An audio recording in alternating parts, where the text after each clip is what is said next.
Dwayne "The Rock" Johnson, coming to you live. Is that what you think Dwayne "The Rock" Johnson would sound like? No, he'd be like, "Hey there, I'm Dwayne "The Rock" Johnson, and you're watching Disney Channel." Do, do, do, do. He lives so much life. We live so much life. Welcome to Obligatory in Color, where together, collectively, we figure out what the fuck is going on. Because we never know from one time to another.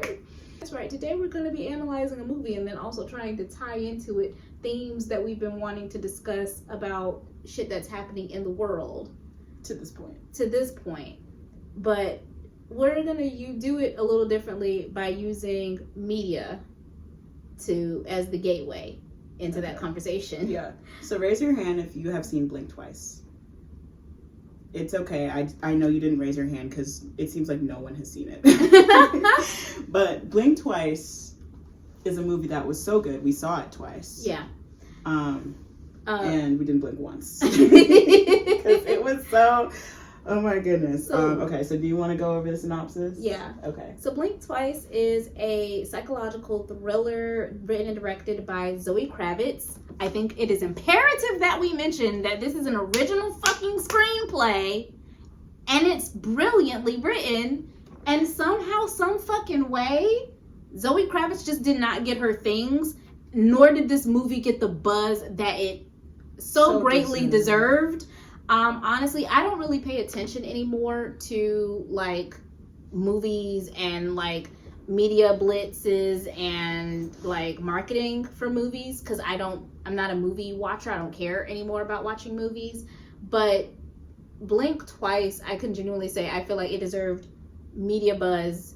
It deserved so much more marketing. Flowers. It reminds me of Jennifer's Body. The way Jennifer's Body was, well, you wouldn't remember. But the way Jennifer's Body was mismarketed as being a sexy lesbian slasher film. Yeah. When really it was a woman's victory film at the expense of men. Exactly. It was a female rage film packaged in as a thriller. In a funny way, it was feminist. It was a feminist film, low-key. Yeah. And I feel like Blink Twice is very similar, but with Blink Twice, it was very direct what Blink Twice was going to be. And I feel like because people don't give a fuck what women think, say, or feel, and it centered a black woman and was written and directed by a black woman, nobody fucking cared. Nobody cared.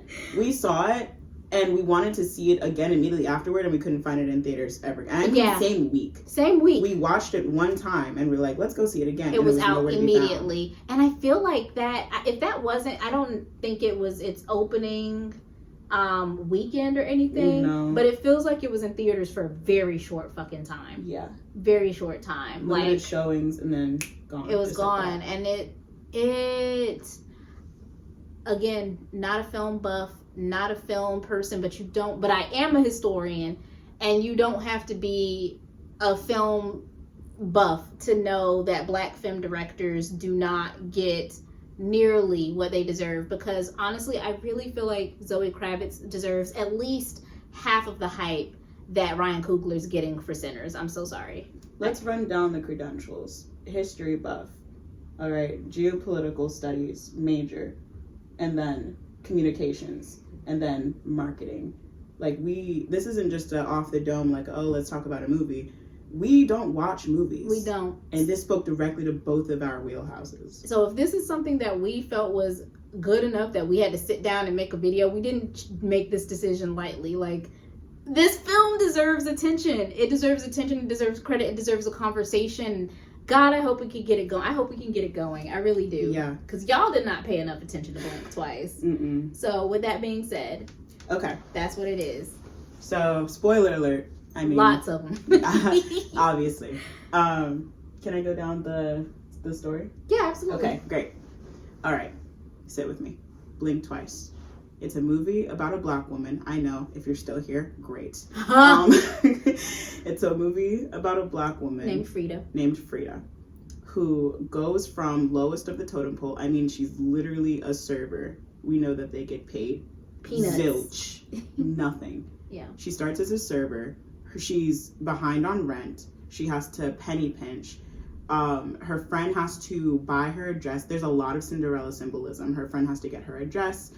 She has to somehow get into the ball, even though she's the furniture, the wallpaper, the help. Yeah. She gets found by the crown prince, which in this case is a CEO named Slater King. Played by Channing Tatum, beautifully, with his fine ass. Oh, he's so fucking fine. Listen, y'all gonna look at us crazy if you have seen it, because I know that he was portrayed real crazy in that shit. But I feel like there's even something to be said about using Channing Tatum as the villain. The villain. Because Channing Tatum, obviously, if you haven't lived under a rock, is a cis-het white man with blue eyes and a strong jawline. He is the male standard. He is the Aryan white male supreme beauty standard. Hyper masculine standard. He really represents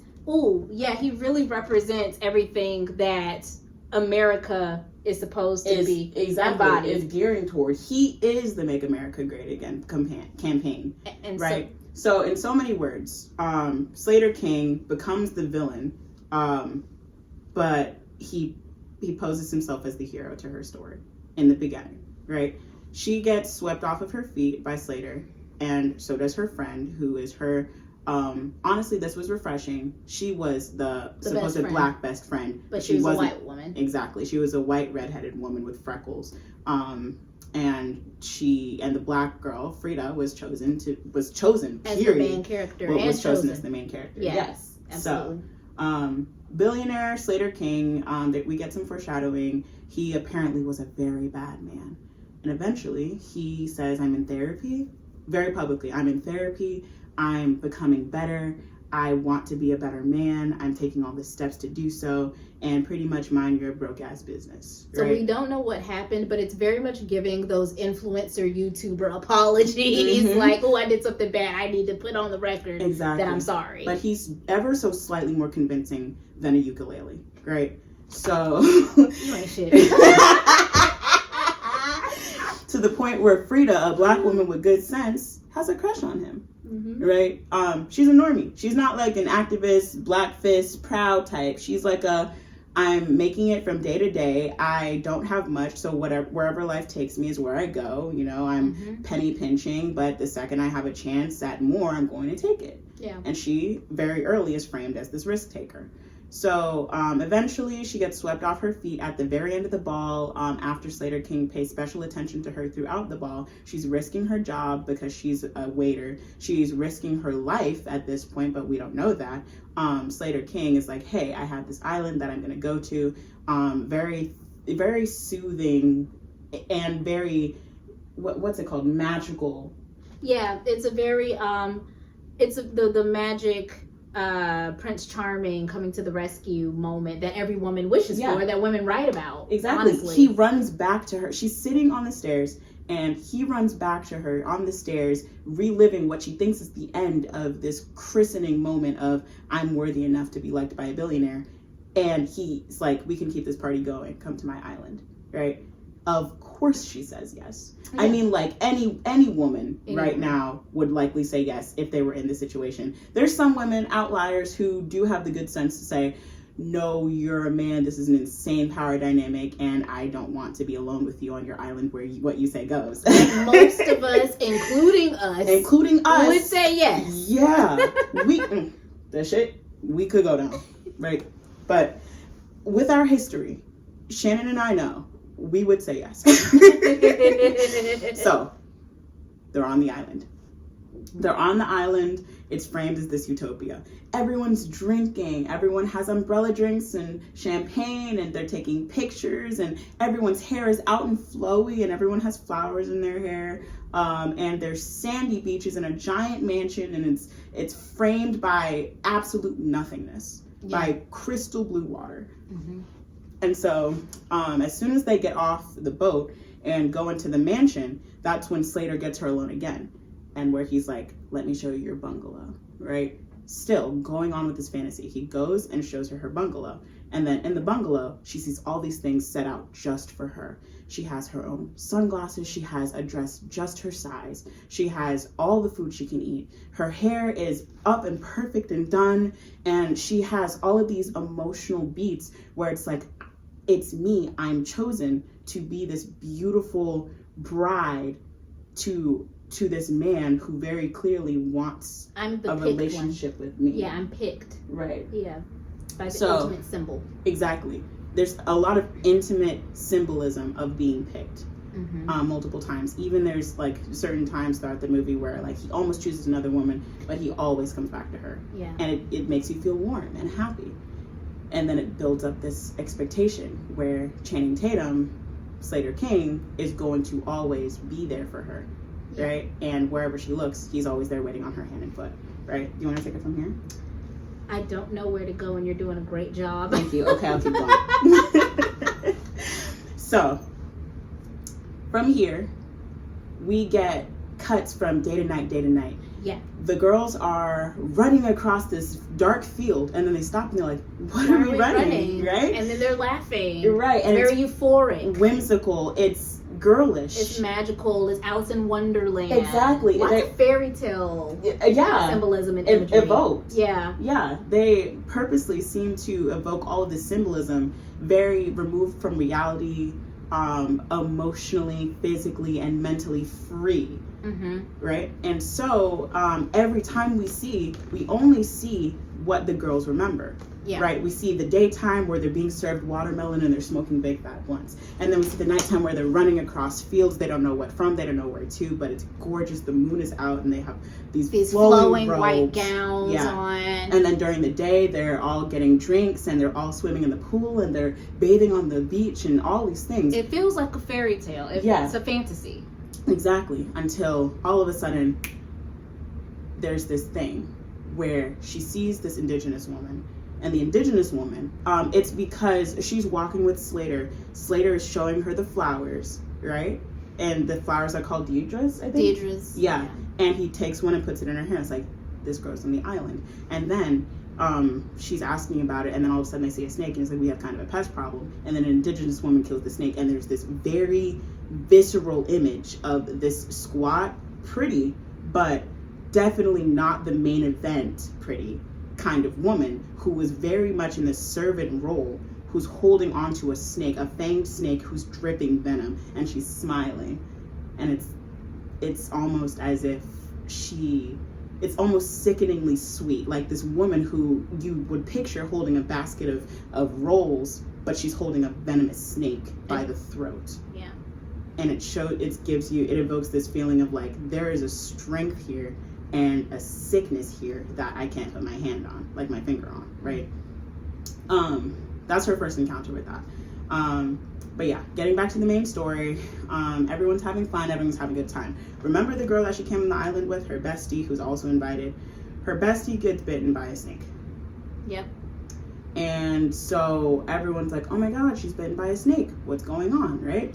And then they have to go and help her and clean up the wound. And it's also this very like, oh, this whole community is coming around together. Cult imagery very much invoked. Yeah. This whole community is coming around together to help her, right?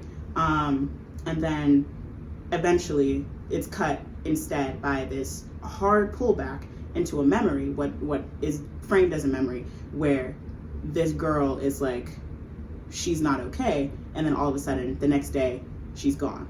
Yeah. Right. And this is Frida's friend. After she gets bitten by the snake, she's immediately like, hey, isn't it kind of odd? I think even before then she was kind of skeptical, but she was like, isn't it kind of odd that, we can't have our phones, we don't have our phones, we haven't had our phones since we got here. Right, I forgot. They took the phones right as soon as they got to the island. They were walking with a bag. Importantly, the mother of Slater King was walking around with a bag, taking the phones of everyone, and they're, by effect, their only access to the outside world. Yeah. Slater's mom's name is Stacy. She's always there in the background as a helping hand, almost like an elevated version of the help. And in this case, on the island, the help is the indigenous people that live on the island. She's there. She's kind of like that, but you know, she's his mom, so she's got an elevated position, but it's not much higher than the indigenous people. So she's always in the background doing things, providing things, helping with stuff. She's always around. And there's this subtle callback always to where he, like, even being this symbol of authority, he never respects it, because there's constantly this bringing up of this chair, right? There's a chair that's in Slater King's main mansion that he just can't quite put his finger on why it's wrong in that corner. And every time someone tells him, oh yeah, you're right, he's like, exactly. His mom's the only one that disagrees with him, symbolically saying, no, the chair is fine. What's wrong, right? It feels as though he's trying to fix something. He's always constantly trying to fix something in his life. But his mom, who's weirdly this placating force, yeah, he constantly rejects, which we can circle back to that. But it's a visual that even now, it's like, thinking back on it, I have to think about it more. Anyway, getting back to the main point. The mom's opinion is pretty much moot to him. Yeah. Even though she pretty much runs the show behind him. Behind the scenes, yes. Right. So anyway, girl's gone. Frida's bestie, where is she at? Right? She wakes up all of a sudden. It looks around, realizes there's only 4 chairs, because before, all the things that Slater King had provided to them was just enough for the 5 of them. Yeah. Right? And now it's as if she's gone and there's no trace.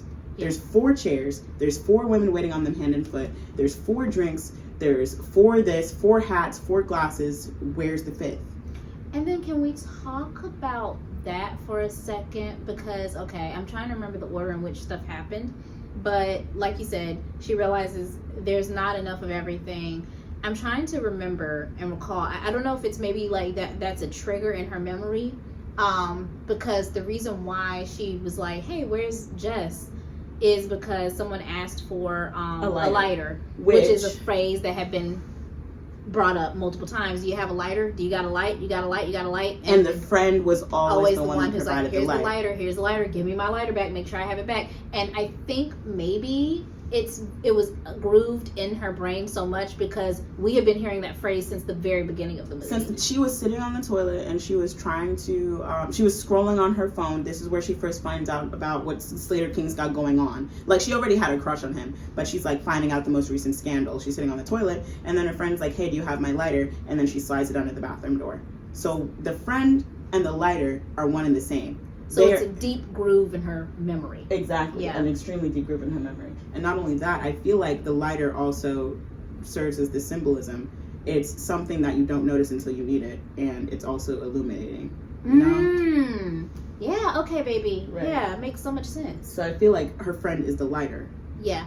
And then it's not like it's just some, throwaway Zippo that you get at the gas station. It was a bright yellow lighter with a smiley face on it. Mm-hmm. So it's something you quite literally could not ignore. It would stand out anywhere. Exactly. Especially in this island that has all these lush, deep colors, like these beautiful, vibrant greens and reds and blues. That yellow would stand out with all of those jewel tones around, because the movie's very saturated with jewel tone imagery. Mm-hmm. It's beautiful. It's very gorgeous. Pretty. Yeah.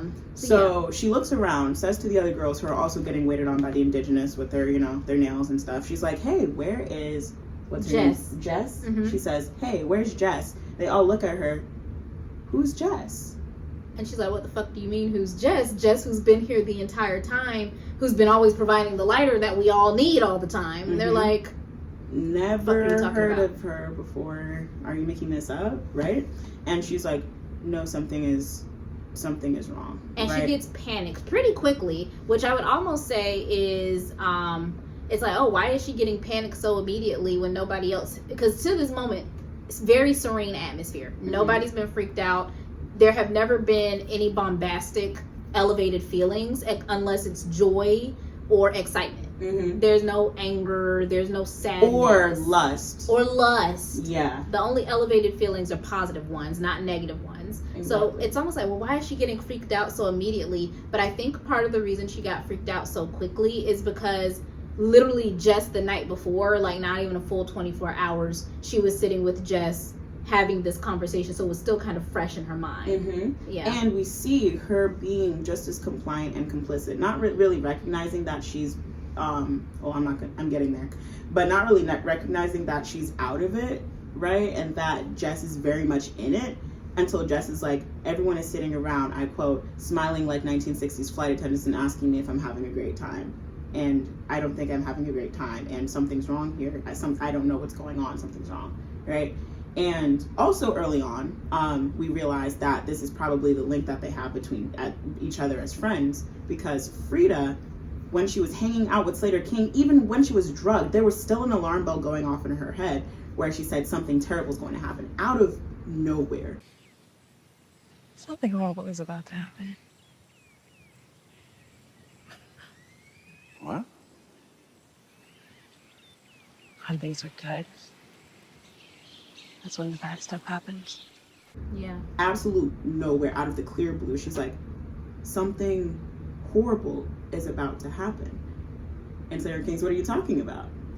And she's like, every time everything's going well, something horrible happens, which gives you some insight into her character, right? Yeah. Because it feels as though she's reached these conclusions because she's had that consistent reinforcement as a kid or as a teen or whatever that's gotten her to this point. But that's just to say that she is no lame duck. Yeah, I think that's really good about how her character is written.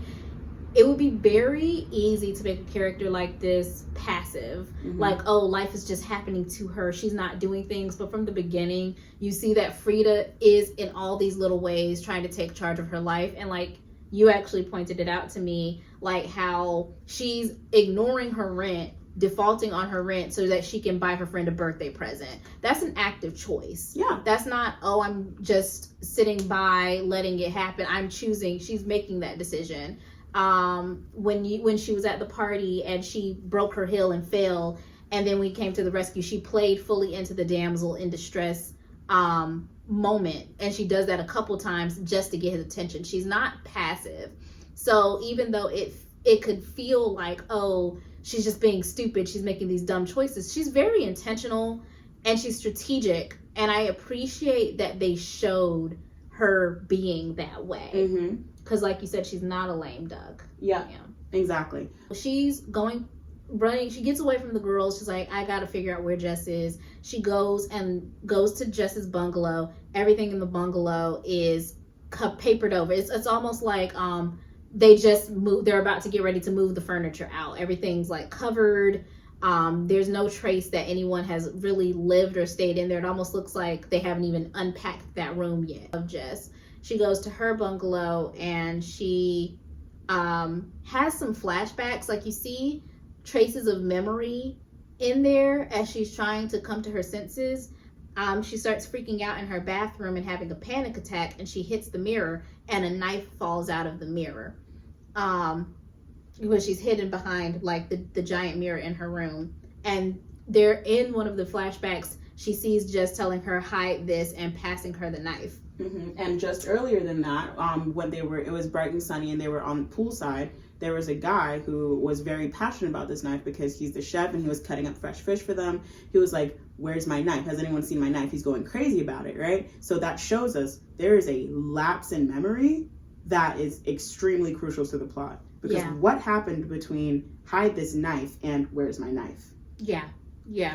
And you also start kind of subtly seeing how much time is passing. Like, it's at least 12 to 24 hours of memory that's being lost for these girls in between. Per day. In between all of the shit that's happening to them. So she finds the knife and then she gets a knock at the door. So same indigenous woman from before where she's holding the snake. At some point between when she sees her holding the snake and right about when she's remembering, she finds herself in this position where she's like wandering around and sees the indigenous woman again. In a hut. In a hut, exactly. I remember as she was wandering around trying to like figure out what's going on, she sees this red gift bag. It's like a red gift bag that you would have a Christmas gift in, and she's like, what the fuck is this? Picks it up and follows it to the hut. That's where she finds more of the red gift bags. And then when she's in the hut, she sees the indigenous woman, and the indigenous woman is smiling, she's snickering, she's rocking back and forth, and then she's like, oh, you look like you're having a fun time, what's going on in here? And then she looks in the woman's hand, and she's got this it's like a tequila flask. bottle. Yeah, like a flask. She's got a flask, and it's got this greenish clear liquid. It's got like this lacquer to it. It looks sickening. Yeah, but it looks alcoholic because of the container it's in. So she's like, what's that, right? And she's just like, you want some? And then she's like, sure, right? She's still very much in vacation mode, but she's still like, the alarm bells are going off, and she's trying to calm down, right? And she's just like, yeah, sure, I'll have some. So she drinks out the flask, and then she's like, oh, this is strong. You know, she's trying to be respectful. You can tell she fucking hates it. But she's like, oh, this is strong. What's that, right? And then the indigenous woman picks up a blanket, and you see a bed of dead snakes. And you see their fangs wet with the venom that she just extracted from them and put in that little flask. And she's like, I just drank venom. And she backs up, screams. But more like gasps, right? She doesn't scream because then that would draw too much attention to her, but she's not in this mindset. She's really just reacting to the venom. Holy crap, I just drank venom. She's like, okay, bye. And then the indigenous woman is just like, red rabbit. She's like, what, red rabbit? She's like, red rabbit, red rabbit, red rabbit. That is where the thriller part comes in. It's like, whoa, what are you talking about, red rabbit? Okay. Right, and then she's rushing out of the hut, goes down the stairs. Same guy who's looking for his knife. He's very intense. He's holding some chickens, and it's like, the chickens fucking got out again, bro. What are you doing here? And she's just like, oh, I'm just lost, trying to get back. And he's like, oh, you're gonna want to go that way. Oh, and it's very commanding. He's not like, oh, what are you looking for? Or, oh, yeah, sure, how can I help? He's like, you're gonna want to go that way. Anyway, the chickens got out again. Fuck. You know, like, he's very aggressive with the chickens, with her, with the situation. You can tell he's got this very commanding presence that he uses for bad, but you don't know what, because you're too early in the movie, right? So, and then she circles back and she's like, yeah, I'm just gonna go, right? So anyway. Okay, so I'm trying to think if she goes back to her hut, and then that's when I feel like she hits the mirror and then the knife comes out. Okay, so what I was telling y'all, when she hits the mirror, the knife comes out, she freaks out a little bit. Old girl comes, and does she start having her? No, she doesn't. She's getting memories in glimpses, so she hasn't had the big aha moment. It's not completely clicked, but she's getting glimpses. Stuff is coming back to her. She gets a knock at her bungalow door. I'm going to find out what this character's actual name is because it's not coming to me. Who? The character's names from Blink Twice. Okay, cool. She gets a knock at her door. It's one of the girls that she was hanging out with, getting mani-pedis with. Frida answers, and she holds up the yellow lighter and turns around. It's got Jess's name on it. Yeah, and that's the other thing. This girl, it's a variety. Like, the vibes of each woman is different. So Frida is very much a go-getter, but in a very subdued way. She is the what is it? She is like an innocence that she uses to get her way as a front. Type. Yeah. Whereas the other girl, Sarah, is very intense. She's confident. She's extremely capable. She's swaggering at a certain point. Yeah. She's assertive, dominant, to the point of like she was on a reality TV show that has to do with survival, kind of like a Naked and Afraid / Survivor hybrid type show, where she made it 8 seasons because she was so good. So she is extremely physically adept, mentally adept. And we see this early on when she climbs a tree with her bare hands and throws down a coconut. Yeah. Just out of nowhere on this island for fun. Extremely adept. Yeah. And there's these other 2 girls that become besties. It's a biracial girl and a white girl. Yeah. Their names are Camilla. Yeah. Camilla and Heather. They're kind of peas in a pod. Camilla is a party girl in a rager sense, whereas Heather is a party girl in the stoner sense. Yeah, exactly. Yeah. Absolutely. So Sarah's there with Frida. She's like, you know, you're not wrong. There was another person here. I don't remember Jess, but just the fact that I found this tells me that there's something up. And not only that, she's like, I feel like I'm having a great time, or at least I say that I'm having a great time, but internally something feels wrong. Something feels off. And you bringing this up and me finding this confirms that something is off. Exactly. But she's living in kind of this double-mindedness where she's just like, I'm having a great time. I don't know what's wrong, but what is this bruise? Right? Yeah. And then she's like, yeah, I'm having a great time too. But what is this? What is that? I have a dirt under my fingernails. Why is my nails chipped? You know, when we get mani-pedis all damn day. And even like Sarah said, she's like, oh, they told me I got this because I fell out of a tree. And she's like, I didn't make it 8 seasons in a Survivor show because I just fall out of fucking trees. I know what I'm doing. I'm more physically capable than anybody here. How am I ending up with random bruises from falling and tripping? Exactly. And so they compare notes. And then she's like, she holds this knife and she's like, I found this knife. And then the girl's like, this is that guy's knife. And she's like, yeah, they're treating us like we're crazy. We're not crazy. Very purposeful. She's holding the knife. Her eyes are wide and shit. And then Frida, who's like, okay, you look crazy right now. You look crazy right now. She's like, yeah, you're right. But we're still on the same page, right? And Frida's like, yeah. By the way, let me show you this thing, right? Takes her to the same gallery inside the hut. It's a very weird juxtaposition. It's a hut. There's a gallery inside. What? And that's where they find the bags and the perfume, right? And then she's like, because there's perfume inside the bags called Deidre, similar to the flowers. So you learn that the flowers, you can extract from the flowers to get a perfume. Same way you can extract the venom from the snakes. You're starting to see what's happening, the symbolism there? Okay. The symbolism, the flower and the snake. Yep. So she's like, yeah, I found this lady with this venom, and she said, I'm starting to have some, you know, my memory is coming back slowly. I can't remember what day it is. Don't know how long we've been here, but, you know, stuff is coming back to me. And she gives her the venom. The girl is like, you drank this? Okay, I guess. Bottoms up, drinks it. I wouldn't have done that, but whatever. We got to move the plot along. Well, yeah, okay. We've gone over that. We were like, that was a little bit of a stretch. This Survivor woman didn't also get through 8 seasons of the Survivor show by drinking random liquid. Yeah. I think we just talked about how we would have made that better. Yeah. But we're no Zoe Kravitz. I would have made them work for it a little bit more. Yeah, it's all. She suggested maybe she just be like, okay, yeah, you're right. You're not drinking that. Whatever, I respect that, and then slipped some in her drink. But she took it. She took it to the head. She drank it. She was like, I think this is gonna help us to remember. Not sure. She's like, all right, well, cool. If it's gonna help us remember, and we can all get on one accord, how are we gonna get it to Heather and Camilla? They turn around. They realize what kind of girls they're working with, and they're like, shots, and then bitches make shots. And they mix it with tequila, which gives you a measure as well of how strong this shit is. Because the girls are like, well, I could tell something's in it. But right. It's so funny the way they do this. It's like all bottoms up, and they're like, what the fuck is in there? And they're like, snake venom. And they're like, hey. And it's so funny to me because it's like very real, actually. When you're in party mode, your inhibitions are very low. Yeah. And so, once again, I would have drank the snake venom.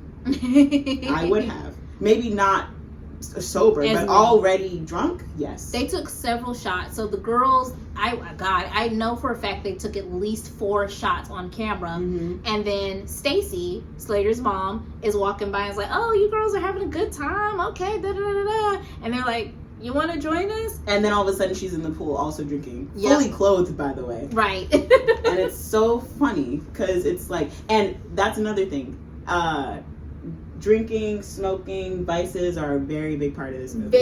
Every time you see them, someone's smoking a blunt, someone's drinking, someone's snorting up, there's pills. Matter of fact, before the night really begins, they drip this green green elixir onto their tongues. It was blue, green, something like that. This elixir onto their tongues. And she straight up in the beginning of the movie asks about it. She's like, like, what kind of parties do you have? This is exactly what I was expecting. And it was like, well, you're probably picturing before that we had drugs and sex and this and that. There's still drugs, but we go about it a bit differently. And he's not lying, to be honest. You're not lying.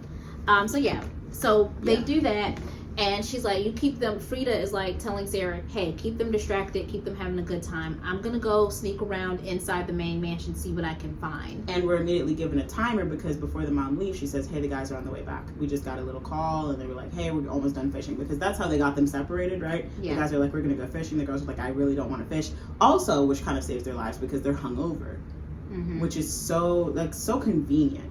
How they're hungover, don't want to go on the boat. But you know what, too?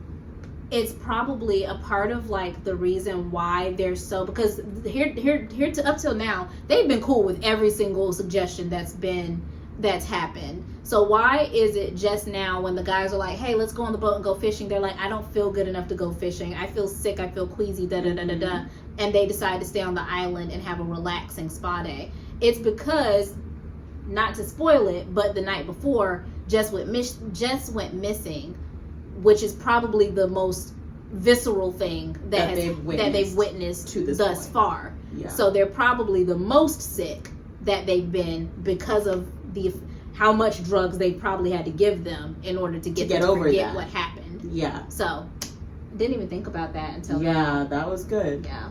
So very scary moment. This is where the thriller starts to feel like it's really picking up, right? So the guys are coming back. They come up with this code word, fat blunts, right? That they can easily work into a conversation. Because they've been smoking the whole time. Exactly, and because they're on vacation. So it's like, we're going to roll some fat blunts, right? So Frida runs up to the mansion. She's walking through these big ivory halls with pillars and statues, and it's very grand.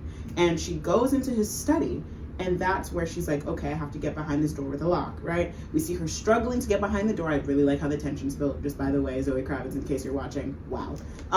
She is trying to get into this lock, and then she finally does by using this dick-shaped statue. It's very symbolic. She fucks the lock and uses the dick as a key. Statue, yeah. Which, what do they say?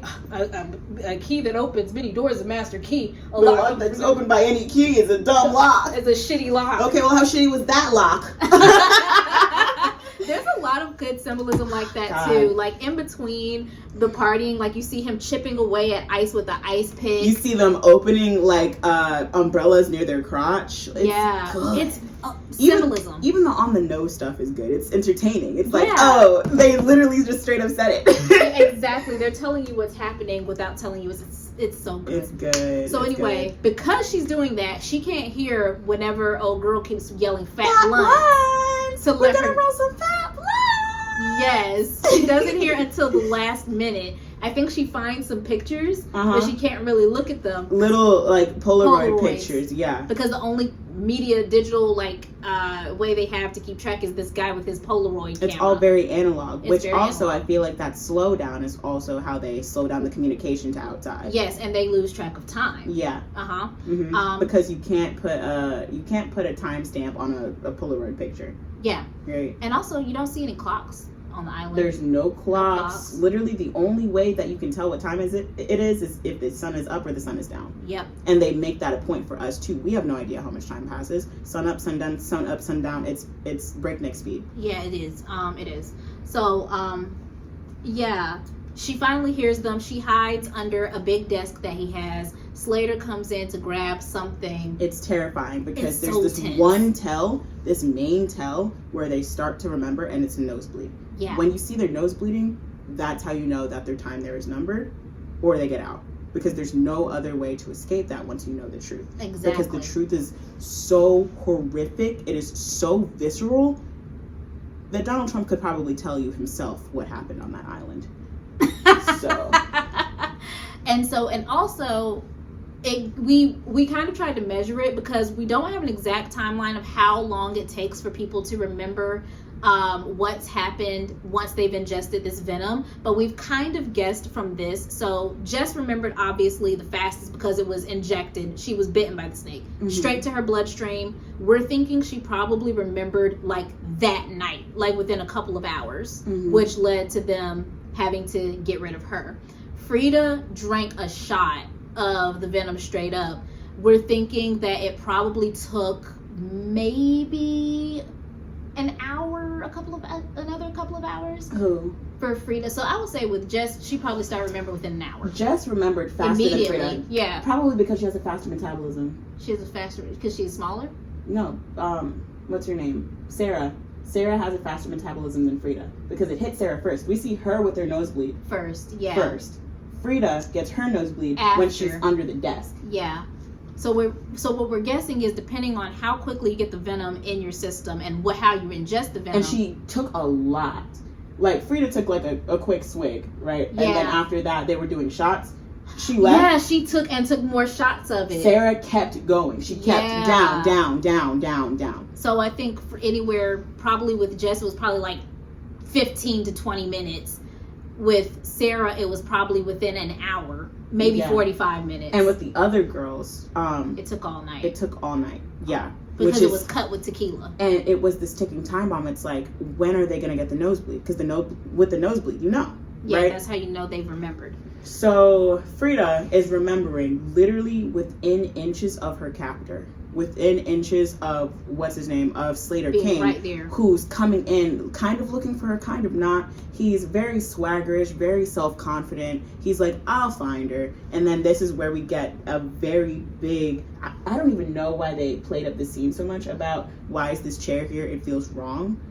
I still feel like we need to circle back to that. To the chair, right? Yeah, I was thinking that. I'm like, what is the significance of that chair? And the only thing I can think Wasn't he sitting in the chair at the end? He was sitting in the chair at the end, yeah. Which leads me to believe maybe this chair has something to do with his childhood. I don't know how long this money has been in the family. So maybe he inherited it from his dad. I don't know. Maybe the chair is him, like, not quite being ready to sit with himself. Maybe that's what it is. I don't know. It could be any number of things. It could be any number of things. It could be him taking accountability when he finally sits in it versus now where he's like, oh, I'm on vacation. Why is that chair here? Oh, I'm on vacation. Why is that chair here? You know, the chair feels like the truth. And when he's sitting in it, he tells the truth. Yeah. So maybe that's what it is. So anyway, she's under the table, fucked up. Everything's hitting her all at once. It's coming back to her. He does leave. And she eventually leaves too. He doesn't leave. No, he doesn't leave. She sneaks out. He's standing there with he brings everyone into it. He's standing there. It's very intense because you can see that she's under the desk. You see the desk. You see Slater King in the distance. If he sees her, he will know that she knows. Mm-hmm. So it's like a girl, get out of there. This whole time, girl, get out of there. And then while they're standing there, he's there with his mom giving her pointless opinion. He's there with this guy who's validating him, sucking him off. And then all of a sudden they hear a slam because Frida's gone. Yeah. She leaves. Frida runs back, not all the way, but she sees her other girl who also took the venom, who she knows that she's in with, which is Sarah. And Sarah is like, there's my ally in this war. So she goes and she's like, smoke this, because they've been trying to force Sarah to smoke this entire time, but she's completely out of the illusion at this point. Yeah. So, but her realizing that they have to keep playing it up for survival, she goes to her and she's like, "Here, smoke this blunt. You'll look weird if you don't." And then you can also feel the terror that they feel being the only ones there that know the truth, because every time one of the others comes over, there's this like the thriller music where it's like, that's the enemy. Except it's your partying friend. What are you talking about? Right. There's the enemy. Except it's a guy with a camera. What are you doing? There's the enemy. Except it's Slater King slinging his arm over you. It's like, hey ladies, how are you feeling? You having a good time? Juxtaposition. It's the horror, but it's in broad daylight. It's in broad daylight. It's so high crazy. Definition. And it recontextualizes all this partying, this wonderland, utopia, euphoria. Everything's good here, hang loose, man. It's completely recontextualized when you realize they're surrounded by fucking monsters in this beautiful abandoned fucking island. Yeah. Yeah. Yeah. It's, when I tell you, I see all kind of stuff here. I see monkey's paw here. I see not Tangled, Rapunzel here. Mm-hmm. I see all kinds of what is that one where the billionaire releases people on his island to hunt them? The Good Hunt? No. A Good Hunt? something like that. I'll look it up. You keep going. Yeah, well, there's this short story. It's old. It's been told a million times, but this billionaire brings people onto his island with the express purpose of hunting people. And this story's been retold a million times. There's that in there. Even like the Red Rabbit, the way that The Most Dangerous Game. The Most Dangerous Game. Yes, yeah. It's Richard O'Connell, Mhm. a 1924 short story, The Dangerous Game. Yeah. That's what it feels like. It feels like we're watching The Dangerous Game in real time. Yep. Yeah. Even the Red Rabbit thing is like a flip on Alice in Wonderland, because Alice falls down the rabbit hole chasing a white rabbit. Mm-hmm. In the Garden of Eden, we've alluded to like how there's that imagery. The snake and the flower, like those are very clearly sexual objects that are being recontextualized as the women's, the masculine and the feminine, the danger and the security, the fragility. Yeah. Exactly, and the desirability and allure versus the fear and like dissuasion. I feel like you can even infer like the Greek mythology of how the gods would always mingle with the mortals, and there was a lot of that happened between gods and mortals, and you know the all of that Olympus and all of that good stuff. It's so good, even down to the ropes. There is the imagery of them as goddesses dancing under the moon. Yes, like they always have these white, flowing, sensual robes. It's very sensual. It's very Grecian. It's very goddess. That's what made me think of Olympia and Olympus. And then it's immediately sliced through with this freezing cold knife, where you realize that they're being used for their body against their consent. And it goes from them being goddesses that are being venerated to them being sacrifices. Because that's another thing you think of when you think of sacrificial lambs. You think of white robes and these flowing white garments and, you know, being tied to posts which they show. On fire. Yep, which they show. Once it finally starts giving you the flashbacks that the men already know, once you get into the women's mind, you see them being chased, hunted down, run through the forest, them being forced into the grass, their arms being wrenched behind their back, them being tied to posts, and them being an inch of their lives. But it's the way that they contextualize it, you can see simultaneously the utopia and the dystopia at the same time. Yes, and I think it's so tasteful. More women writing sexual scenes. I hate to say that. I hate to say it, but unfortunately, it's a reality. But the way that they actually depict the sexual assault that's happening, I hate to say it's tasteful because it's disgusting, but it's not gratuitous. It's not exploitative. It's not exploitative. It's not gratuitous. It doesn't romanticize anything. Yeah. It demonstrates plain as day what's happening. The women are being tied up. They're smiling, but their eyes are empty, and the men are having sex with their completely lifeless, listless bodies. Exactly. Yeah. And I think because they're not showing, because I think unfortunately, a lot of assault scenes will show the physicality of what's happening in gratuitous details, which almost makes it pornographic, which almost makes it eroticized. This it's not filmed in that pornographic way. It's focused on the women's faces, on their crying, on their on their bonds, on it shows the men's it shows their deviousness. It shows their boyishness the same way that it shows the women's girlishness, except with the context you realize that it's monsters. They're monstrous. Yeah. It feels visceral. Exactly. It feels ugly. And if you're a woman, it's going to hit even harder. But I think it's really important. There's a pit that drops in your stomach when you realize it. And also, like, what I think it does good, we talked about it before, is like, I was always afraid that it was going to cross that line of being gratuitous, of showing too much, of being too graphic. It cuts away. You never see exactly what's happening, but you know what's happening from the way the women's bodies are moving, from seeing their hands get tight. There's even a moment that I swear, if I were to do a movie, I would do it just like this, where the ringing of one of their necklaces rhythmically while he's trying to open this wine bottle, it's like bouncing against his chest. Clink, it triggers a memory where he's her. Click, clink, click, clink, click, clink, click, clink. It's nuts. It's so good.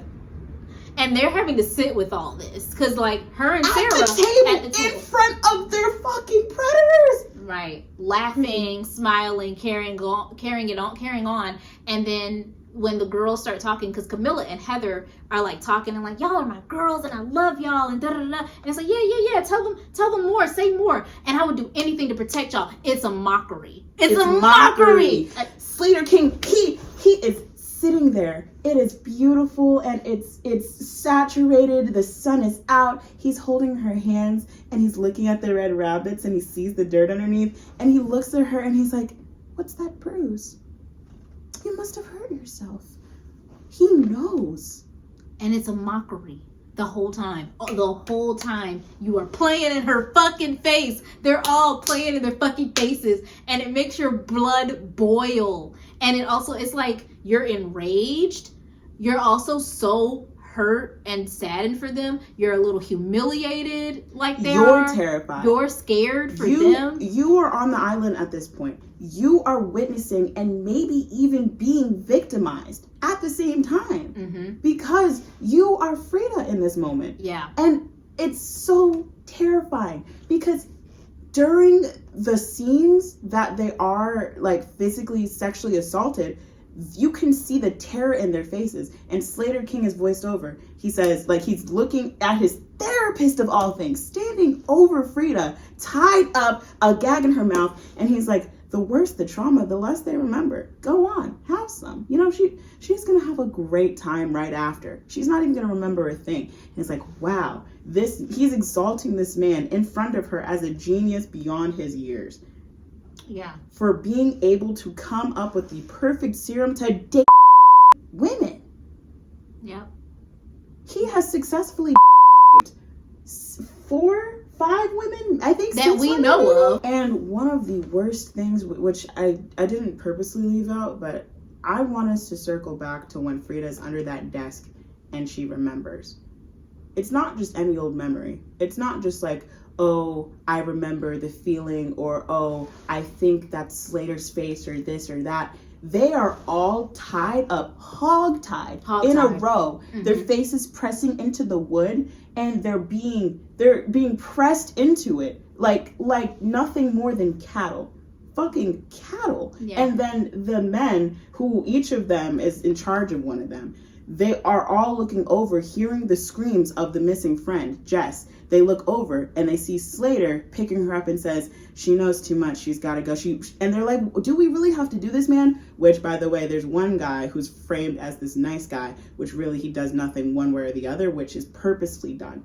He doesn't help the women. He doesn't indulge himself with the men. He's just there, right? Yeah. We'll revisit him. But he's like, do we really have to do this, man? Why do we have to go that far? And then Slater's like, she was bit by the snake. She knows too much. Click. Fucking officer just breaks cracks her fucking her neck and she's dead. That's it. And that is the, like, one of the harshest things that happens that wipes them, that the trauma that breaks them to where it's like they're so hungover they can't even keep the partying going with them, because, like I said, who knows how much of that memory eraser they had to use to make them forget that night. So much. Yeah. You could only imagine. How much do you have to remember or forget?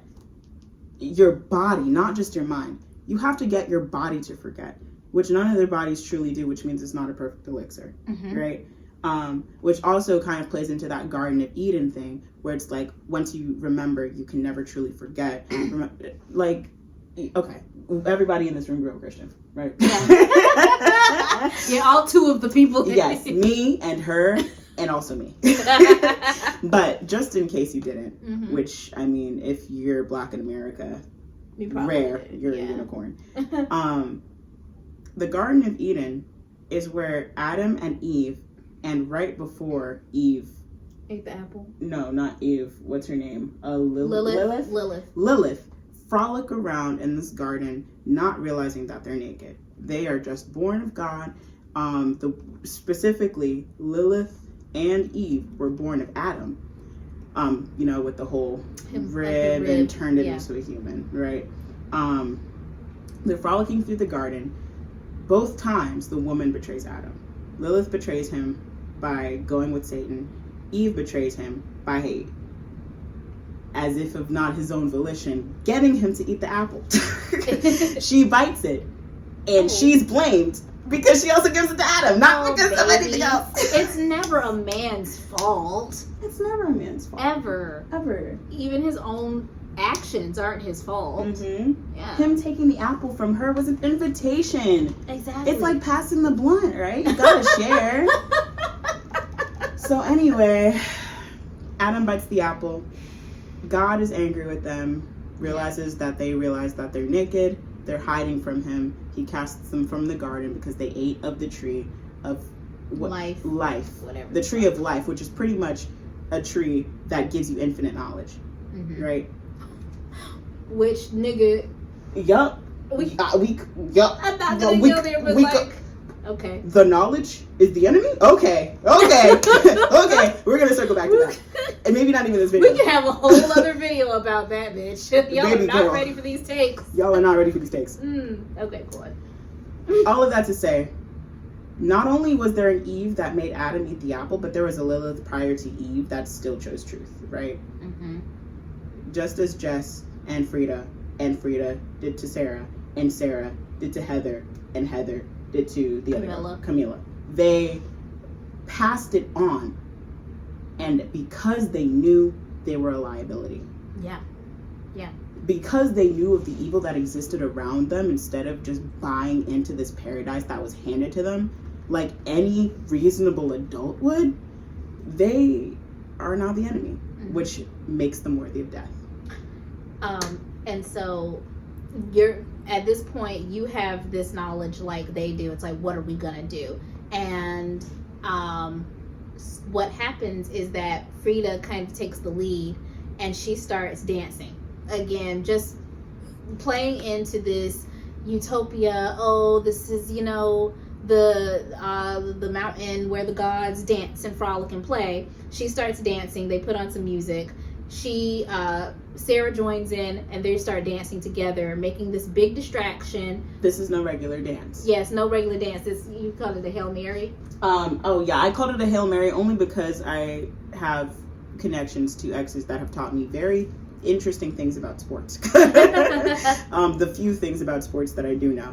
But this Hail Mary is done because they have outed themselves. Yeah. The god of the cult, Slater King, realizes that they are no longer believers. Yeah. They're not able to play into it as much. So Frida's like, okay, I have to do this one big gesture to show that I'm still in this whimsical mindset, play along. To show that I'm devoted to the cult. Yeah, the dance of devotion is what it is. Pretty much. She does a dance of devotion where she's like, Slater is my god, and this land is his own, and I'm here to please. Exactly. Right. So she and Sarah get up on the table, they're dancing, distracting, blah, blah, blah, as very nymph-like, very sylph-like, very siren-esque. And as they're doing this, a few things are happening that are very interesting in the scene. They get all the other women to join in, which helps make this huge distraction that goes along with everything that's been happening on the island thus far. So it plays into the vibe that they've been doing, but now they're using it against all the men because they're taking things that can be used as weapons, slipping them away because they know that this very same area where they're eating is going to be where the men bring them to do what they do later on in the evening. So they're finding ways to slip knives and corks openers and things and all of that away. And then that's happening, but then you also see Slater, who still has this very disgruntled, unhappy, just kind of grumpy, irritable thing. Like he's not happy about what's happening. He doesn't look like the gleeful giver. He looks like a vengeful god. Exactly. He doesn't. It's not the usual relaxed, confident, lover, benevolent billionaire that he's now. He, like she said, is a disgruntled god. And we were talking about how it's very much like he's used to Frida being his wilting flower, his docile little lamb, this little shrinking violet that he could come and rescue. And grateful mistress is what the grateful mistress, and her making this big show of herself, taking all the attention, making herself bigger than the program. He very obviously does not like that. And so he very clearly makes a ploy so that he can once again like own her. He pulls her off the dance floor, gets her alone, and slams her up against the wall. And it's pretty much, he sees completely through this act. Yeah. But he doesn't want to see through it. He still wants to give her a chance. And that's a theme that we see this entire time. That he constantly checks in with her in this sickening way where he still wants to give her enough rope to hang herself. Mm-hmm. So he's got her against the wall and he's pleading with his eyes in this very juxtaposed way to the way that he's threatening her with his mouth. He's pleading with her like, please don't break this fantasy with me. But with his mouth, he's like, are you having a good time? Pretty much you better be, kind of in there. Yeah. You know? And then... Of course, yeah. And I'd have to say, I think this is where the idea of making Frida a black woman and him, this white man, is very important because it plays to so many things that we talk about on Vintage in Color. But the fucking dynamic, the dynamic that's always going to exist between a black woman and a white man. This black woman in a servantile position. We see her in a servant position. From the beginning. From the very beginning. From the start, she is a servant. With this white male billionaire. It is literally white slave savior. Yeah, it's literally slave woman, white master. That whole it evokes dynamic. So much of that dynamic. It's oh my god, and it's so good, and you realize like this was very intentional casting. Mm-hmm. Oh, it was so intentional, and yeah, like Kendall said, like because they're dancing, he's dancing with her, but he's like pulling her around and like grabbing her by the face, things like that, to reassert this dominance over her and force her back into this docile, shrinking, violent role. It's so good. Mm-hmm. It's so good. And right as soon as she tries her last attempt at assuring him that she is having a great time, that he doesn't need to hurt her because she's still performing for him, that's when we hear a scream. Yeah, there's a scream. And this is when we realize it flashes back over and you realize that it's kicked in for the other girls. Camila, her nose is bleeding. It's beautiful. It's beautiful. The way that they show, don't tell. You see the nosebleed and you know Camille knows. Yeah. And Camille, who is this 6 foot something, like very buxom, big haired, big personality type, immediately goes on the fucking rampage. And it's when y'all talk about female rage done brilliantly because her face is stony. There's fire in her eyes, but she's crying. Yeah. Because it's almost like it's too much anger for her to hold it in this way. The war path that she goes on. Yes. I promise you she takes out at least 2 guys with her. She takes 2 niggas with her. We're like, yes, you better. Yes. So good. She takes them with her. Yes.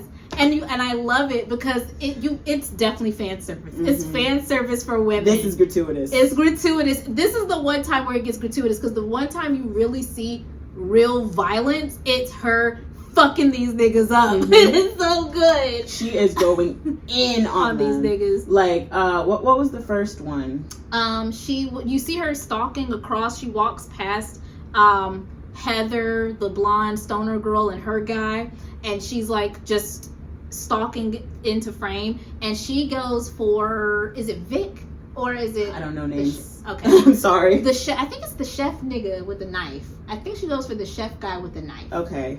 Yeah. She goes for the chef guy with the knife, bashes his face in, bloody. Mm-hmm. And then another guy, she stabs him in the hand. Mm-hmm. And they're bleeding, they're screaming, they're like, whoa, what's going on? Like, between Camille, Heather, and Sarah. Between Camille, Heather, and Sarah, they're taking chessboards and bricks and rocks and cord openers and knives and shit. And they are going. To all of these guys. To a point, like, you can see that they don't even know what they're doing. They're in a blind rage. And it's great until all of a sudden, the crypt keeper, fucking Marine, he out of nowhere is the enforcer. So there has been this one male character who hasn't necessarily been indulging, but he's always this silent, brooding presence that's over everything, and it's clear that he's the enforcer in the same way that Slater's mom, Stacy, is the matron. The puppet master. The puppet master, who's helping things run smoothly. Yeah. So as soon as the women get out of line, here he comes with the big gun, taking puts bitches a bullet out. through her head. And it's like, ah! Right. And I'm so glad she took some niggas with her on the way out. So glad. My bitch went out in a blaze of glory. There's no pathetic deaths for any woman here. Okay? Period. At all. Right? It's so good. The one that he shoots is Heather. Heather was mid-smackdown with her guy that had consistently sexually assaulted her and was taking that chessboard to the face. Right? Okay, he was down and out, and then bah, he gets her. And then he ties up, they capture Camille, which I also appreciate because the women of color make it the longest. Appreciate that. I see you, Zoe. I see what you did there. Love that for us. Thanks so much. They bring her into the mansion, lock the girls and the remaining men that are standing in the mansion. Frida has been trying to outrun the Marine. Yeah. The Marine looks around, sees Frida, who pretty much is frozen. Like, she doesn't even realize this, but she's deer in headlights. And she's still remembering shit, too, so it's immobilizing her. Exactly. All these other women, which I think is also done purposely, they go in a blind rage, and Frida freezes. Frida is the White Rabbit. Yeah. And it's showed, too, because, like you said, Camilla has the bigger personality, so she's more a predator. Frida's more a clever prey. Yeah. And then on top of that, even Heather, who felt up to this point like this flower girl, like pretty much like a 1960s stoner babe hippie that you would just see slung on a band member's arm, something like that. Yeah, goofy. Out of nowhere, she is crystal clear. She is coherent, cohesive. It's all coming together, and she acts on it with a precision that you would never have expected from her. Right? And yet Frida still has yet to make a move. Exactly. Until she's running into the forest. She's running, and you can see the visuals because she's surrounded by chickens. Yeah. Oh my God. And so then the Marine has her cornered. She thinks the Marine turns her around. He's got her and he's about to do her execution style. We also see callback to when she was running in the forest before and she fell, hit her head on a rock. This is where she got the scar from. This happened with Slater. And this, however, was from the last time she was at the island because she's been here before. Bomb drop. She's been here before. Yeah. And you're like, what? Because her hair is longer. Different time. Slater looks a little bit different. She looks a little bit different. We're like, whoa, wait a second. And then you realize the red rabbit on her nails, because she always wears those same animals on her nails, right? The indigenous people know her. The mom treats her like a friend. Slater talks to her as if he's familiar and he can talk to her that way. Yeah. Like, it's not like a Prince Charming anymore. It's more like oh, I know you. Like oh, you woke up from this coma. Welcome back, honey. That's how it gives. Yeah. And then she's captured. Yes. So she's about to get bopped in the back of the head by the Marine. Our girl Sarah comes to the rescue. Bow, hits him upside the fucking head. Very well done, because he has the gun in his hand. She screams just before she does it. So as she hits him, the gun goes off. You don't know if she's hit or he's hit. And then she comes back up and she has the rock, and you're like, oh my God. Like, there's this rush of relief that she's still alive. Yeah. And she's done him in, to be honest. The Marines couldn't do to him what she did. He's done for. Done for. So they're flash forward. Reporting for duty in hell. Flash forward. They're in the mansion. Slater, whatever few men are remaining, which I believe is Vic, I don't even know what the fuck Vic is. I don't give a fuck. Vic is in there. The guy that we told y'all was the nice guy who doesn't assault women but doesn't help them either. I don't even know why. We can insert these names later. Okay. Yeah. I don't know why the fuck that man is there. But he's there. Camilla is in there. Frida and old girl are not in there yet. Slater has them locked in. And Slater is in the chair. of He's truth. in the chair of truth, finally. And that's when he starts telling what's going on. Mm-hmm. And then the guy, the nice guy, who literally out of his mouth, like one of the guys, I can't remember what his name is, but he's like, oh, Lucas. we're going to hell for this, we're going to hell for this. I thought that they didn't remember, man. Yeah. They're like, I thought they wouldn't remember, man. And he's like, we're going to go to hell for this. And then the nice guy's like, but we're such nice guys. Ham-fisted, like I said. Very funny. But well done. Because you're like, you can see how detached they are from their own consequences. Yeah. Right. And go ahead. Sorry. So yeah. Anyway, moving forward, nice guy sitting on the ground, and he's like, but did I do anything wrong? Slater's like, no. And he's like, oh, okay. He's like, I don't mean that in a good way. You didn't do anything at all.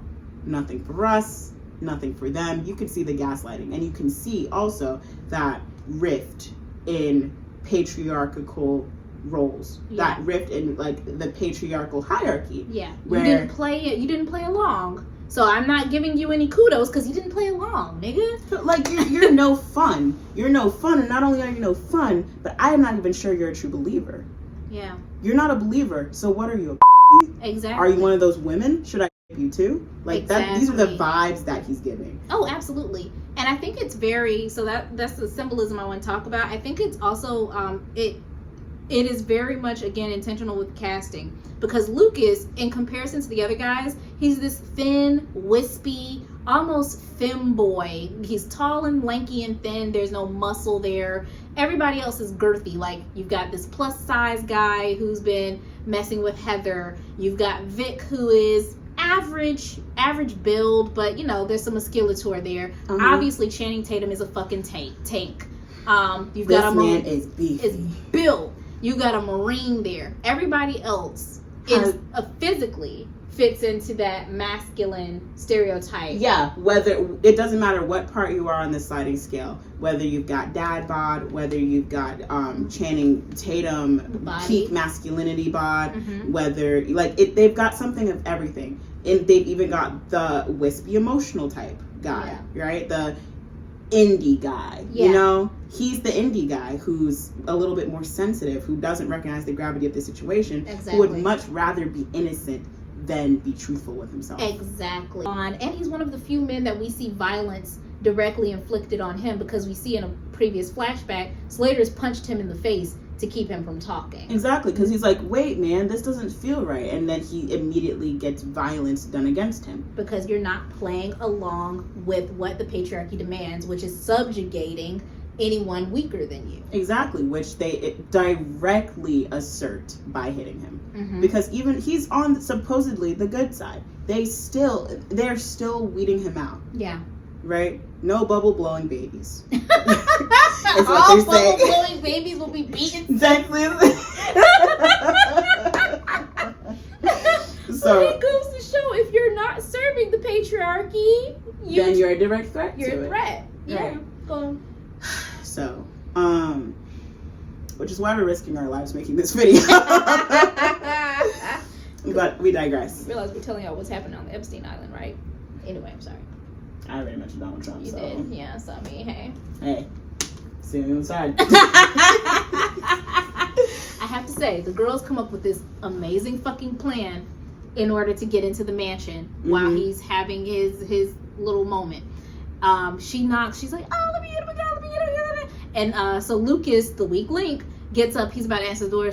Don't answer. Man, what are you gonna do? And then he opens the door. Boom. Bow. Straight shot. My girl is a sharpshooter. Yes, because the person that shoots is not Frida. It's fucking Camilla in the weeds. Sarah. It's Sarah in the fucking Sarah weeds. in the weeds talking about some. Girl, you a sniper. Oh my God. You missed your call. You missed your calling as a Marine. It's the same kind of shit that you would see.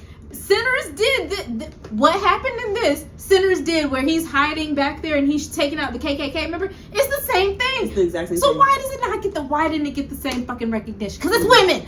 Anyway. That's why. But anyway. Right. So, which, not to do anything honestly against sinners. This is not an anti-sinners or anti-Ryan Coogler video. This is a pro more black people in movies video.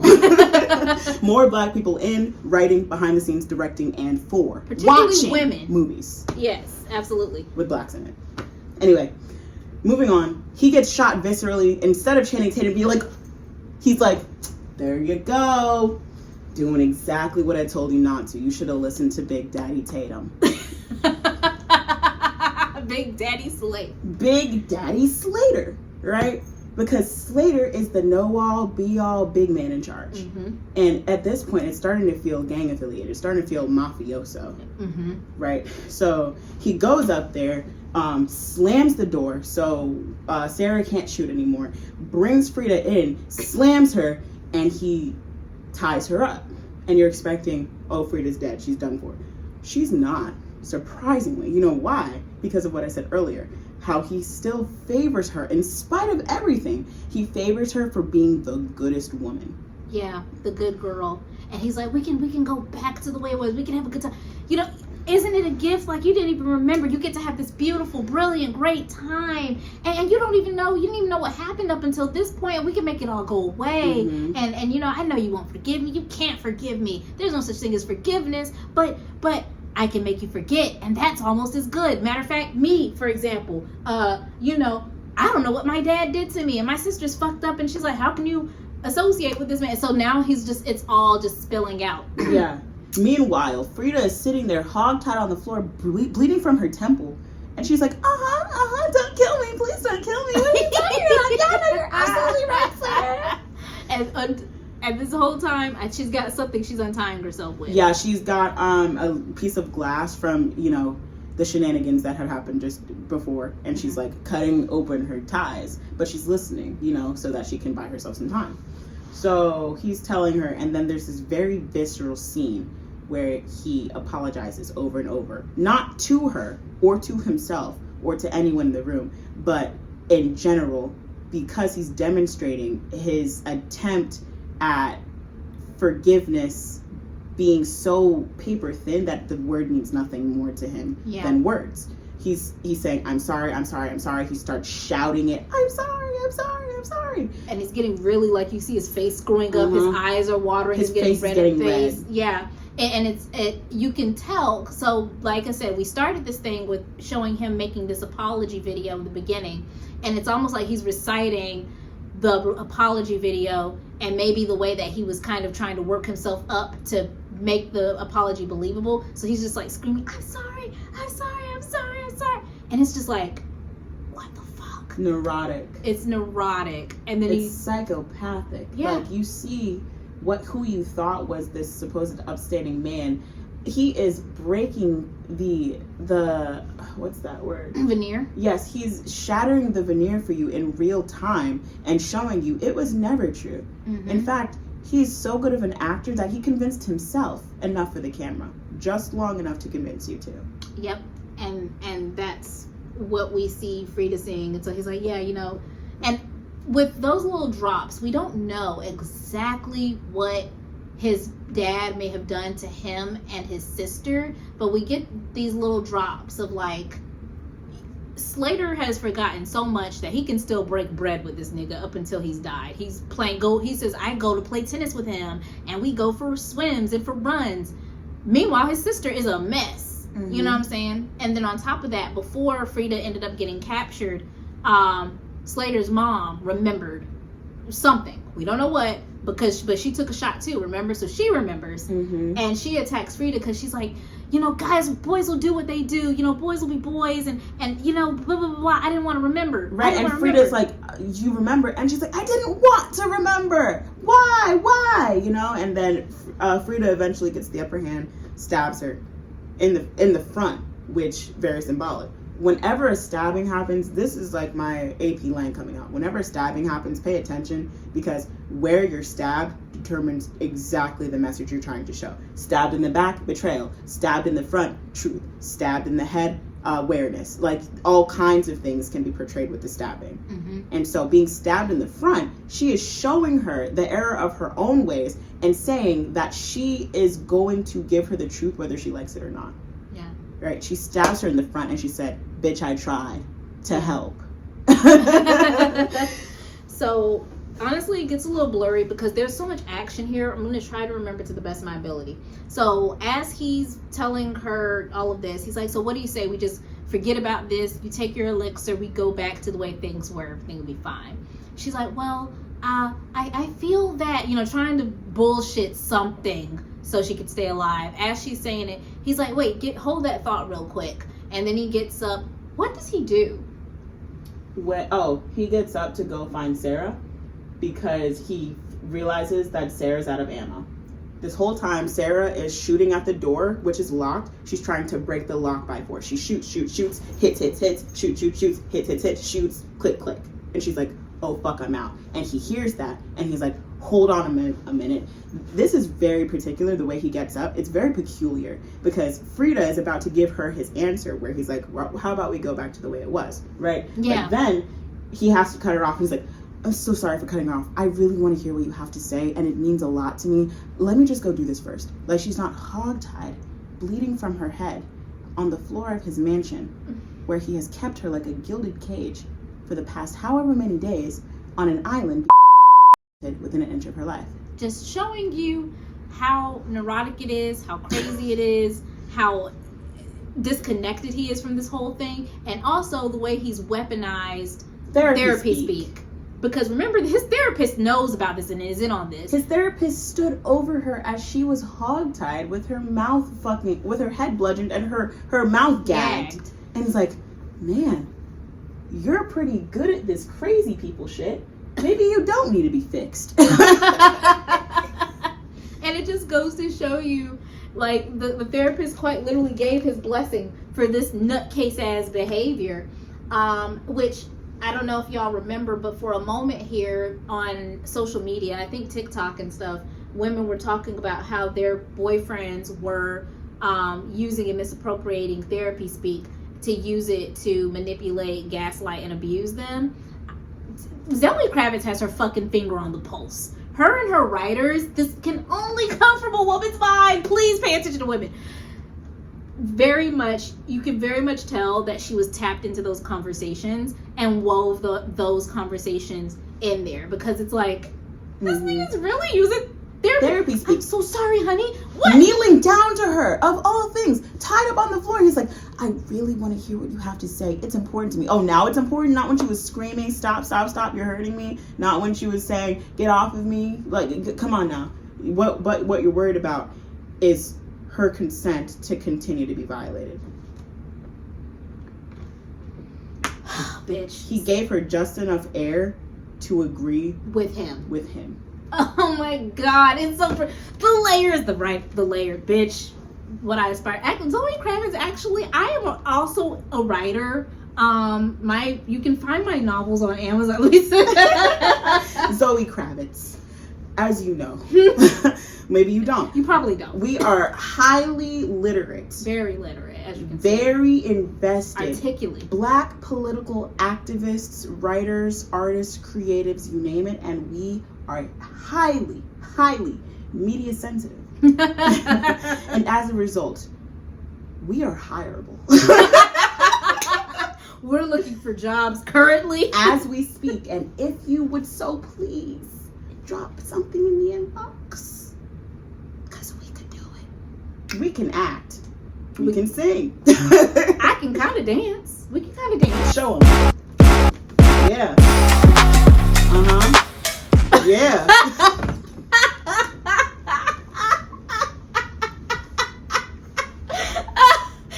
2 hours later. It's hot as fuck in here. I'm gonna turn the damn heat down, bro. It's almost clear. We got her. It's about to be a blooper. So, hey Zoe. Look, we're back. With all that being said, as you can see, we're extremely professional. Highly professional. Highly professional. We can send resumes, headshots, and examples of our work. Please hire us. We say all this to say, Slater King goes and finds Sarah in the forest, drags her kicking and screaming into the room. This also is a testament to how big and strong this man is.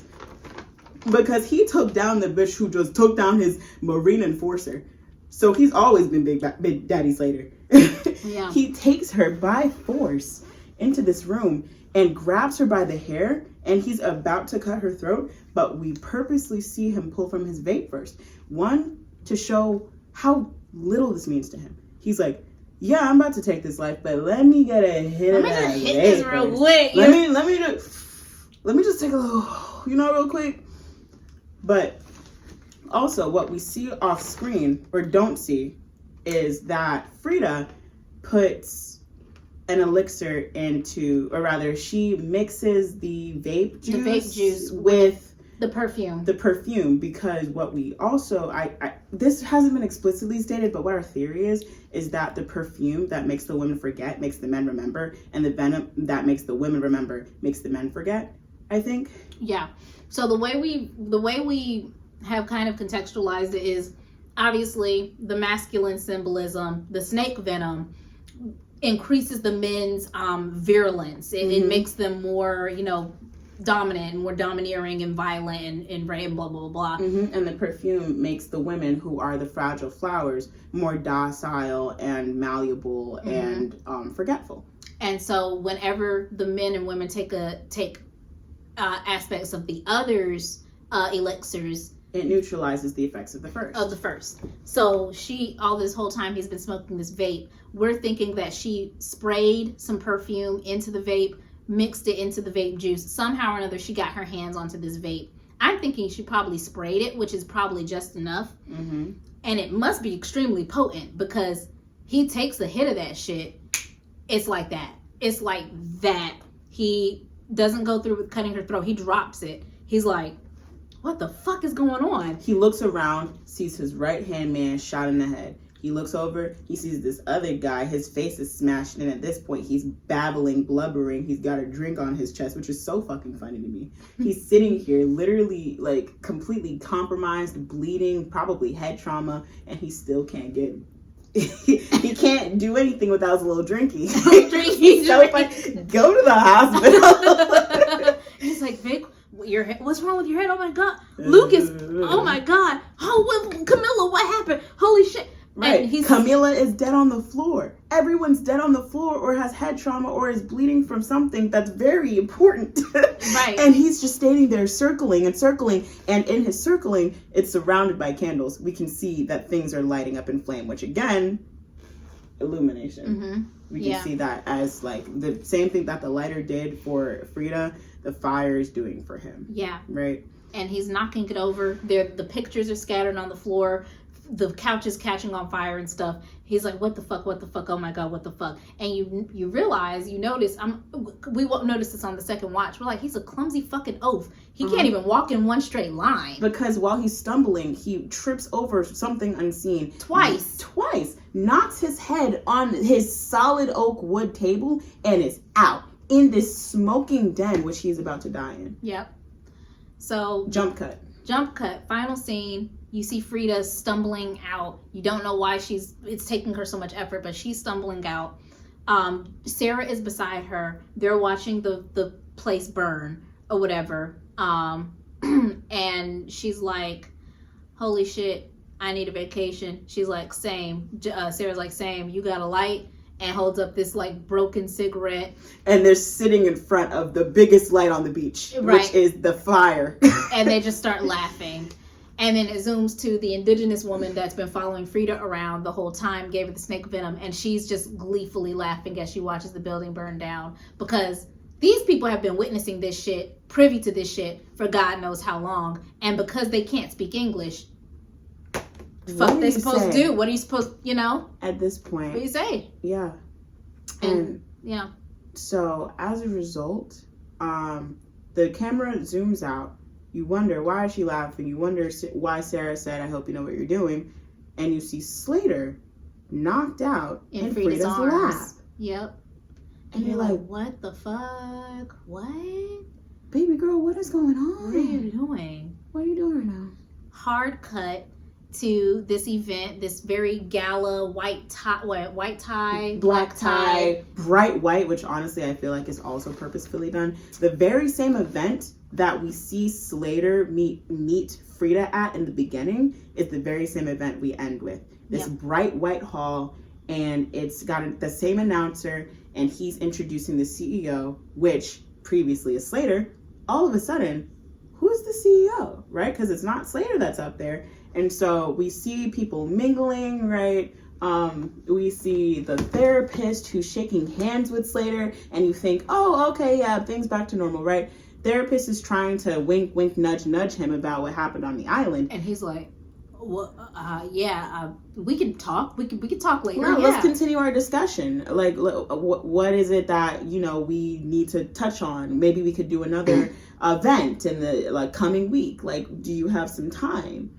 And Slater is like out of his mind. He's like, yeah, I've got time. Sure, we can sure. talk. Yeah, whatever you say, right? And then the therapist is like, so next week, and then you hear this feminine voice saying, we're in Hong Kong next week. Was it Hong Kong? Beijing. We're in Beijing next week. And then she's handing him, it's purposefully put in frame, and it's focused on this elixir. And she's handing it to him. I think it's supposed to be his vape juice still. Yeah. Like, she's making him drink the Kool-Aid. Yeah. Yeah, and he's like, yeah, we're in Beijing. We're in Beijing next weekend. Yeah. Mm-hmm. Yeah. And then he's like, oh, I'm sorry, we haven't met. And she looks around, yes, we have. And he's just like, oh, fucking shit. Hi, how are you? Been so long. And there's like, this knowing look and this dread on his face. And this. And he's just like, good to see you too. See you, meet you again. I'm gonna go. You gotta go? Okay, bye. Right. And then comes back to the announcer and he's like, ladies and gentlemen, the CEO, which is Frida King. Showing that she's essentially taken his place. She's infiltrated and gone straight to the top that quick. Between the fire and now. Still very open-ended, up for interpretation, which I like and don't like at the same time. But I mean, the point of art is not to, I guess, have it handed to you. I kind of get why she left it open-ended, because if she gave us too much, it might ruin the impact of what previously happened. Yeah. Right? All of a sudden, you're realizing she's waving the glass, like raising the glass. Everyone's cheering her on, including Slater King, who's at her side. And it zooms in on her. And her eyes raise and then cuts off. Mm-hmm. And it's a lot. There's the song Pay the Cost to Be the Boss, which played at the beginning, and in the end is completely recontextualized because she really paid a cost to be in that position. I think like one of the things that we had talked about was the reversal of the slave now being in the master's seat. Oh, yeah. Let's talk about the themes now. Yeah. So, Garden of Eden. Slave and master. There's a lot of final boss patriarchy in there, which we want to talk about. It's going to be a little bit of a heavy talk. Which we can honestly touch on another video, yeah. Honestly, this should lead up to the next video. Okay. Yeah. But yeah, Garden of Eden, the Monkey's Paw, the Wonderland, all of that. Even in the end, it feels a little Ariel and Eric. Yeah, Kendall was like, it's a reversal, like a dark version of Ariel Eric reversal that happened. Where she gives up something, sacrifices something, and then in the end she marries him, and then she is queen, pretty much, right? There's purposeful, and I say purposeful a lot in this video, but she purposely evokes Cinderella. Her tripping, the glass slipper, the dress that she got because of her friend, her fairy godmother friend. Her fairy godmother friend is the first thing to disappear at midnight. Like, yeah. And we were talking about in the end, because you see in the end, Slater is very incompetent. Like, he can't even use his hands. He's trying to trying to eat his food. He's like, can't even pick up the fucking utensil. She's like, eat your steak, honey. Can't string together a sentence. One, because he doesn't know who this person is that's talking to him. He doesn't remember. But he can barely, completely fucking incompetent. And then we realize, calling back to what he said, the more trauma you go through, the less you remember. His trauma has to be very deep rooted, because it's like this motherfucker cannot function without Frida quite literally taking his hands and doing it for him. Yeah. So how much did he experience? So how much did he experience? Even to come up to hatch this harebrained scheme of physically assaulting women while they're completely oblivious to what's happening to their mind, body, and soul on this secluded island. Yeah. What, like, you don't just like be like, what if, and do that unless you've got some fucked up shit in here going on, which means you've had to see or experience some fucked up stuff. Mm-hmm. And we know for a fact, I mean, his dad did something that was so bad that the amount of elixir he had to take to forget it led him to not only not remember it, but he breaks bread with his dad. Mm-hmm. You know what I'm saying? He broke bread with his dad, and in the end, he didn't know how to do basic things. He can't even do basic shit. You know what I'm saying? It's like he has to keep going back further and further and further, chasing that dragon. Except, and oh, that's another thing. It feels like a reverse zombie movie, because usually when you're bit, that's when you're a liability, but that's because you become the enemy. However, it's contextualized as in where you're bit, you know the truth, and you become the enemy. Mm-hmm. So instead of being lost, you're finding yourself. And the more you find yourself, the less you are of a believer of this utopia. Yeah. So, reverse zombie. Anything else? I was going to ask you that. What else? There's a lot. There's a lot of them. There's a lot to here. unpack. It is it's an almost perfect movie to me. It is. Mm-hmm. It is. It doesn't overstay its welcome. It's quick, to the point. It's but, tightly written. Uh-huh. Yeah. But you get to know the characters. You care about the characters. You do care characters. about them. Yeah. Yeah. And it's surprising that you care about them as much as you do. I mean, even though, it's not like Camilla and Heather are super deeply characterized.